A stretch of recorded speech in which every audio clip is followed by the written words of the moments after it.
Hello and welcome to your lesson on the centers today. Now, these centers directly relate to the chakra system. We've known about it for a very long time on this planet. But when Ra channeled this work, he was shown a slightly different picture.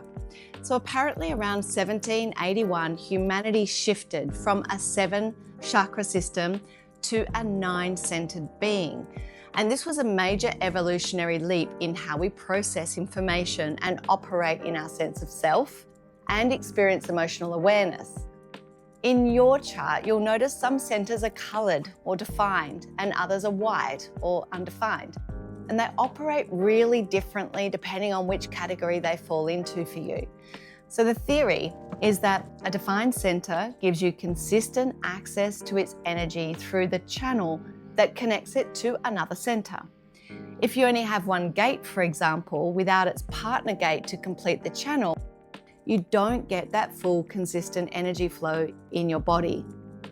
I like to see these centers as your internal anchor point. So when you're the most empowered, you'll be anchored in these colored aspects of your chart. But almost all of us have white centers. In fact, I've only ever read for one person who didn't have one. So there's a double-edged sword with your white undefined centers, because they are where you experience hypersensitivity to your external world. Yet, that very hypersensitivity is where your true gifts lie. So, for example, your head center is open. You'll be sensitive to the thought patterns of others. This is like telepathy. If your solar plexus is open, you'll be sensitive to others' emotions. You're an empath. And your open sacral center makes you sensitive to other people's energy and actions.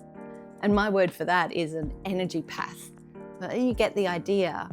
The challenge is when we lose that internal anchor and let the hypersensitivity take over, modifying our decisions and our behavior. And that's when we lose our place of empowerment. The goal is to recognize the input you receive in those white centers as a gift, but don't let it throw you off course or push you into people pleasing. This is so deeply tied to your not self theme. If you run your life in response to those white centers, you will experience some form of discomfort or disempowerment. So instead, you want to strengthen your internal world, remain compassionate and sensitive, but you avoid those knee-jerk reactions that come from managing that sensitivity in your own unique way. So I actually have quite a few open centers, and this has been the biggest area of personal development and struggle for me in my lifetime.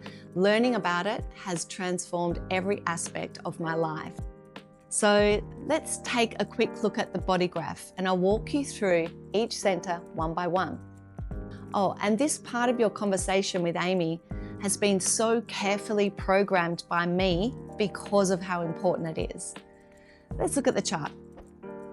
The crown center at the top is pure inspiration from spirit. I like to think of it like the right brain. The head, or the ajna center just underneath, this is the processing part of our mind. It's more like the left brain. The throat center underneath that, where that thought, inspiration, and all the other energy travels for communication and manifestation. The G center under that is your sense of self and identity. The heart center over here is your willpower, what you really want in life. The sacral center in the middle, this is the main motor center for humanity. It's the life force and where all the action comes from. Underneath that is the root center, which governs our adrenals and our ability to manage stress. The splenic center in the left here is one of our newest centers, and it's tied to instinct, fight or flight, and physical survival at its core. And the solar plexus is the emotional center. If you have it defined, you are an emotional decision maker. So each of these centers has its own impact on you based on whether it's defined or undefined. So let's take a look at yours and explore this deeply impactful part of your design with Amy, because mastering your hypersensitivity in these white centers and not over adjusting your choices, this, as I said, is one of my most significant spiritual shifts. So enjoy your personal exploration. Let's get started.